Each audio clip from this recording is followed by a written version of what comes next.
Kembali lagi bersama dengan kami pasangan Kuba. Kupang, Batak. Seperti biasa kami akan kembali dengan informasi dan berbagi pengalaman Yes, mengenai adat istiadat ya, tradisi-tradisi. dan budaya-budaya serta kebiasaan dari suku Kupang dan juga suku Suku Batak. karena kami adalah pasangan Kuba. Kuba, Kupang, Batak.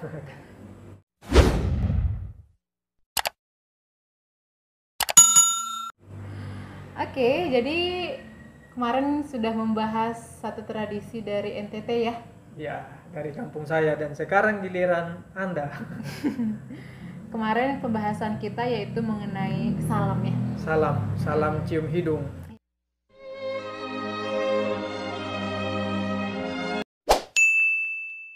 Nah, kalau kali ini pembahasannya salam dari suku Batak. Apa nih salam yang terkenal? Saya pikir terkenal banget ya ini. Terkenal banget ya. Apakah itu? Horas. Oke teman-teman, sebelum saya sedikit menjelaskan makna dari kata horas ini, jadi saya perlu informasikan juga bahwa suku Batak itu sebenarnya ada beberapa. Jadi kalau misalnya ada suku Batak tapi terbagi lagi, kayak Batak Tapanuli, Batak Mandailing, Batak Karo, Batak Simalungun gitu. Nah, itu tuh salamnya mereka juga ada beberapa berbeda gitu loh. Nah, karena saya dari Batak Tapanuli atau juga Batak Toba, jadi salamnya itu adalah horas, dan itu yang mau kita bahas.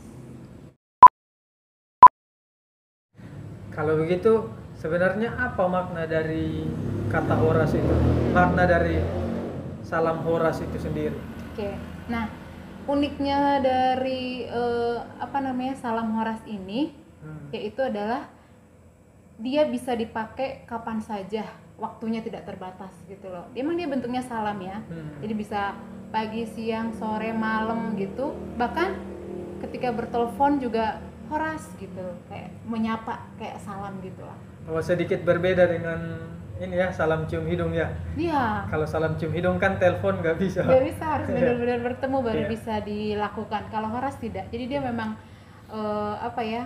tidak terbatas gitu waktu, ruang dan tempatnya untuk mengucapkan salam horas, yaitu bisa kapan saja. Itu makna yang pertama. Katakanlah mereka bertemu di perantauan gitu kan. Ketika mereka bertemu di perantauan, dia lihat kayak mukanya jelas kayak saya ini gitu, Batak abis.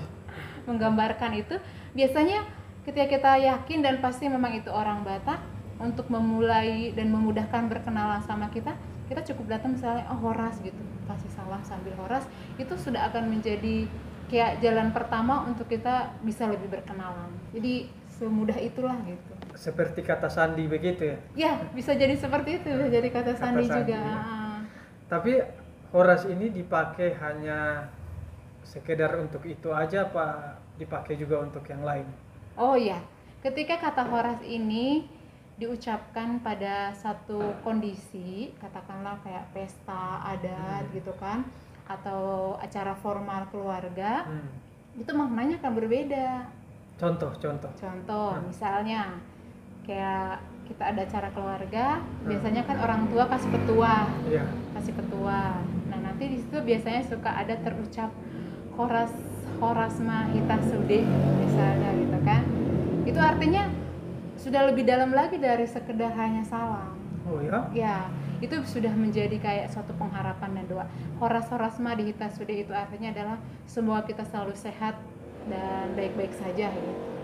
Amin. Beda lagi kan artinya kan. Iya. Gitu. Terus kata horas juga bisa kayak kita mengucapkan kayak selamat berbahagia gitu loh. Oke, jadi kata-kata pengharapan ya? Iya, kata-kata pengharapan. Itu bisa jadi seperti itu maknanya. Jadi tergantung dalam acara itu atau untuk apa itu diucapkan.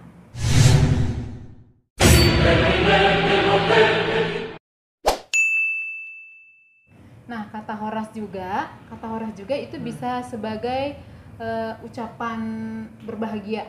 ucapan berbahagia. Misalnya kalau ada orang yang menikah atau juga baru kayak punya pacar gitu kan, nah kita bisa bilang sehoras maho dohot si doli atau si boru misalnya gitu kan. Nah artinya ya semua kamu berbahagia dengan pasanganmu gitu. Oke. Jadi ya kata horas itu bukan hanya sekedar ungkapan begitu aja atau kayak dibuat lelucon juga sih sebenarnya. Tidak seperti itu. Jadi makna dari kata horas itu dia akan berbeda arti ketika dia diucapkan dalam situasi yang berbeda. Jadi sebenarnya setiap salam dari tiap daerah itu memiliki makna yang dalam ya. Iya betul, betul sekali. Seperti kemarin yang cium hidung, kan itu juga memiliki makna yang dalam. Nah begitu juga dengan horas. Tapi horas ini kan bisa digunakan di mana saja ya. Acara adat bisa. Iya betul. Di acara-acara biasa juga, bahkan pertemuan biasa pun juga bisa ya. Iya itu. Jadi satu kata tapi dia bisa mewakili atau juga menjadi berbeda makna sesuai dengan tempat di mana dia diucapkan. Wah, ini bisa jadi informasi baru buat teman-teman yang nonton ya. Karena kita selama ini kan hanya tahu horas itu sebagai salam, padahal sebenarnya ada banyak makna di dalam arti kata horas tersebut. Nah ini juga ada juga begini, jadi pengucapan kata horas itu juga berbeda.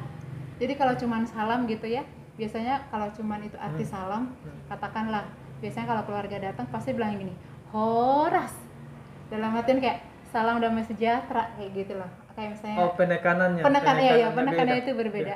Tapi kalau itu suatu harapan atau kayak tadi doa itu ya, saya horas, jadi penekanannya sudah berbeda lagi. Kayak gitu. Nadanya diubah-ubah ya. Disesuaikan dengan tempatnya sehingga maknanya dapat gitu mungkin. Jadi bukan cuma nadanya yang berubah tapi maknanya pun berubah. Maknanya juga jadi berubah. Nah, jadi selain makna-makna yang tadi dijelaskan masih ada lagi makna yang lain dari kata horas itu? Ya. Dari kata horas. Satu lagi makna dari kata horas ini bila diucapkan gitu kan, itu bisa menjadi satu penengah dalam satu pertikaian gitu. Jadi dia bisa menjadi kayak satu pernyataan bentuk perdamaian gitu loh. Oke. Jadi biasanya kata-katanya itu adalah sai horasma dihita salbutna gitu. Semoga damai untuk kita semua. Damai sejahtera untuk kita semua, bisa seperti itu juga. Sama juga kan kayak cium hidung juga kemarin gitu kan. Ada di makna yang sebagai ungkapan permintaan maaf. Jadi perdamaian juga, lambang perdamaian juga. Jadi salam-salam dari berbagai daerah itu bisa jadi menjadi simbol perdamaian. Iya betul. Makanya kita harus tetap mempelajari dan terus melestarikan budaya-budaya itu ya. Budaya atau tradisi-tradisi tersebut. Iya betul. Jadi buat teman-teman yang nonton video ini, semoga bisa terus mempertahankan tradisi tersebut, baik yang suku Batak ataupun yang orang NTT, Kupang, suku Kupang. Betul sekali, ya. Karena zaman sekarang kan sudah semakin canggih, orang-orang sudah lupakan tradisi. Tradisi di masa banyak yang tradisi yang sudah bergeser, terkikis ya, sudah terkikis oleh zaman. Ya. Dan jadi sudah terkontaminasi juga mungkin. Iya betul. Ya. Kalau kayak horas begini kan kayaknya ya lebih mudah juga kan untuk tetap dilestarikan, mau tetap di suku Batak sana ataupun di kota, sepertinya masih terus berjalan sih untuk horas sendiri. Kalau kita ketemu di kota atau dimanapun, di perantauan lah kan, kalau sesama orang Batak sepertinya yang berjabatan dengan menyebutkan salam horas itu sih masih terus berjalan sih. Dan harapannya ya akan terus berjalan. Iya betul. Jadi teman-teman orang Batak jangan lupa kalau kita sesama ketemu, kita harus biasakan dengan katakan horas. Ya kan, dan juga memperkenalkannya kepada anak cucu begitu. Walaupun tinggal di kota ya, supaya mereka juga tahu bahwa itu adalah bagian dari tradisi dari orang Batak. Iya. Ya, oke, sampai di sini dulu video kita hari ini mengenai pembahasan salam dari suku Batak yaitu horas. Baik teman-teman, sampai di sini dulu video kita hari ini. Sampai bertemu lagi di video berikutnya. Terima kasih. Horas.